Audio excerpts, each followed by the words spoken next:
Not how you want to start the season, to say the least. And we're already hearing it from Leafs Nation, aren't we? Oh, the nerve. But I guess it was a long offseason for them and a very short one for us. So this was a long time coming, and this was a big win the Toronto Maple Leafs and their fans needed to get that hope back. And they're planning the parade. The Leafs defeat the Habs in the season opener for these two teams and the home opener for the Toronto Maple Leafs. And they put Montreal's record to 0-1 on the season. First and foremost, though, it was a treat to see the Scotiabank Center absolutely packed and loaded with Leafs fans who were into it for the most part and got to celebrate a big win. Now, I could sit here and complain about the officiating and how the first Leafs goal was thanks to a pretty questionable call and a bit of a flop from Michael Bunting.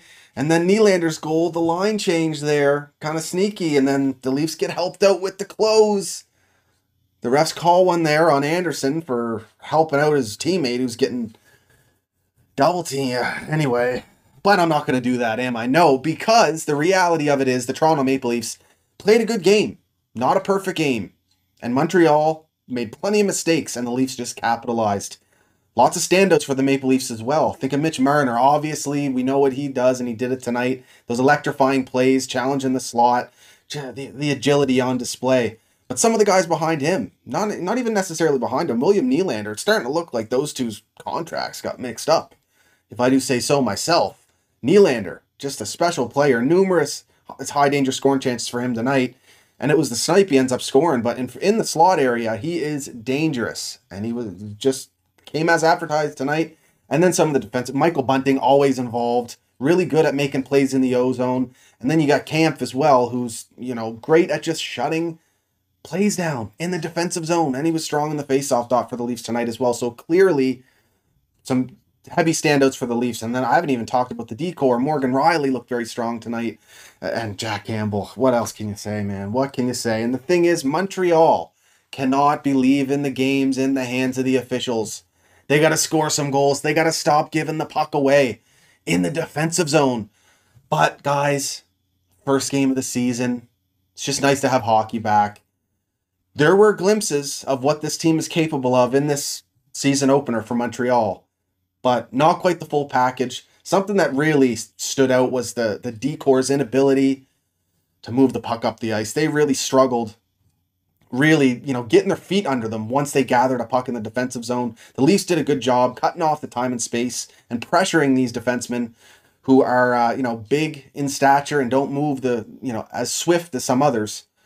And that kind of handcuffed us in our own zone. And it led to numerous face-offs in our own defensive zone. And the Habs just struggled in the dot tonight. Big time, other than Christian Dvorak, our only player above 50%. Now, I shouldn't blame the entire lack of zone exits on the defensemen. They could have used more support from their centermen as well. And just in general, lots of giveaways in the defensive zone from the entire team, forwards and defense alike. Even guys you'd normally trust back there, like Suzuki and Armia, had some pretty rough giveaways there in the D zone. So it wasn't just the defensemen who are taking a lot of the slack. So lots to improve on. Some decent glimpses, but anyway, let's just get into this game as a whole here. First period, Montreal actually started very strong, lots of energy, quick on pucks, causing turnovers and then forcing that play into the scoring areas, in that slot area. They put a lot of rubber towards Jack Campbell, and he made some beautiful saves, bailed the Leafs out early. We saw Josh Anderson get a chance. Cole Caulfield, the agility and acceleration he showed to get past the Leafs defenders for a short break, almost tucked it far side with the backhand. Then we even see Jake Evans and David Savard come in on a 2-on-1. And I don't know what Mr. Savard was shooting at there, but didn't go his way. Nonetheless, Habs with a strong start, and it does lead to Jonathan Drouin, baby, getting up on the board. How fitting is it that he gets the Habs' first goal on the season? Huge moment for him. Glad to see him back. Glad to see him smiling on the bench. And this play was a beauty. Kulak picks up the secondary assist on it because of forcing the turnover, but it was actually Dvorak who pressured the Leaf skater in the neutral zone there to really force it, and then Kulak gets the play up to Josh Anderson, and they streak in 2-on-1, him and Jonathan Drouin, and beautiful no-look pass from Josh Anderson over to Johnny Drew, and he makes no mistake bearing it on Jack Campbell. 1-0 Habs, but then we see a bit of a momentum change here. The ref calls a penalty. Bunting goes down, pretty easy. Romanov just trying to clear the slot or whatever. Anyway, nonetheless, the Leafs capitalize on it, and that's key. And you know what? Honestly, if the Leafs are going to go down easy a bit this season, kind of a good strategy for them because of the skill. And they always call the power play their toughness, apparently. So anyway, and they do here, and it's Engvall. Nasty play from him. He's all over the ozone on this power play. He's behind the net, making the play to keep it alive. And then he pushes the puck into the slot, and then he himself moves himself back around the net into the slot area. Eventually the puck finds its way back to him. Bunting and Sandin gets the assist on it, but it's Engvall with the fake slapper. And then he walks the puck into a shooting lane, fires it, gets it past Jake Evans' attempted block, and he beats Jake Allen clean. Beautiful shot.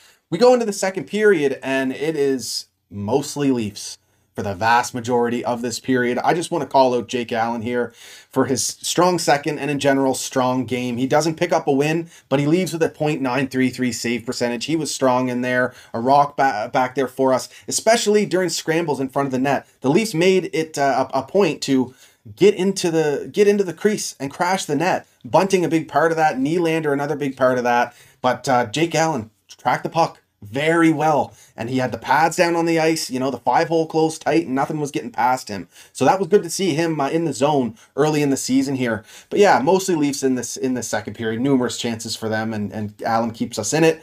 Bit of a momentum switch for the Habs, and I was hoping they could carry that into the third, because they close the second strong. Starts with a good chance from Josh Anderson, doing what he does, sneaking past the defenders wide, and then challenging in front of the net. And Jack Campbell was just strong against Anderson tonight anytime he tried to do that. Then we see the fourth line come out and have a really strong shift as well, keeping the puck in the O-zone, pushing it towards the net. So they close the period strong, and even hem the Leafs in and get them exhausted. Again, couldn't capitalize though. And then they did not bring that momentum into the third. We see an early goal from William Nylander. And this was a nice change for Mitch Marner. He slows the play down, gets it over to Riley, and then goes towards the bench. And, honestly and truthfully, Nylander did come off a little early, and Marner wasn't super close to the bench. But at the same time, the Montreal defenders can't be sleeping on the play there. Morgan Riley skating up the puck through the neutral zone, and it's Suzuki and Kulak just kind of get lost, and they don't notice Nylander come off the bench, and then Nylander just uses his powerful stride to get past them with a couple quick pumps, and just is able to put a ton of weight into that shot, and he beats Jack Allen. Just a snipe on the short side over the glove hand. Just nasty goal. It ends up being the game winner. Montreal, tried to make a push at the end after the Leafs really just shut us down for the vast majority of that third, just kind of hemmed us into in our defensive zone, and we could not win draws. We could not move the puck up the ice. It was really hard to get zone access. So something's got to be done. And at some point here, if this continues with this decor, I'll give them some time. I'll sit back and wait to see if they can get it together. But I'm talking not just line changes. This team needs to get some like a puck mover in the sense of like a Sam Girard. A small, speedy guy that can just skate the puck out of the zone and make responsible plays. And of course, getting Joel Edmondson back will help. After Weber, Edmondson's our next best guy at making those responsible plays in the corners to, 9 times out of 10, it's out of our zone. Maybe nothing flashy. It's just out. And Weber was a key for that. He's gone. He's not coming back. We definitely need Joel Edmondson. Anyway, the Habs try to go for the last-ditch effort, pull the goalie, get the 6-on-5, work the puck a little bit, but cannot spark a comeback, and the Leafs close out the game for a huge win to start their season off in style at home. Tough loss for the Habs, but it's kind of good they now know they have a lot to work on. And just think, last year our season started the exact same way, and look where we ended up. So, some stats on the night: 32-30 shots. Montreal leads in that category. We were 42% in the face-off dot tonight. That is brutal. Christian Dvorak, the only center over 50%. He was at 54. Paquette went 0 for 6. And kind of a rare, tough night for Jake Evans as well. But it's John Tavares on the other side who goes 70%. And Kampf was huge in the dot, going 54% as well, essentially canceling out Dvorak for us. And then what can you do? 0 for 4 on the power play. And my God, 5-on-3. They had the opportunities in this game to come back. We've got to capitalize. Hoffman is a big part of that.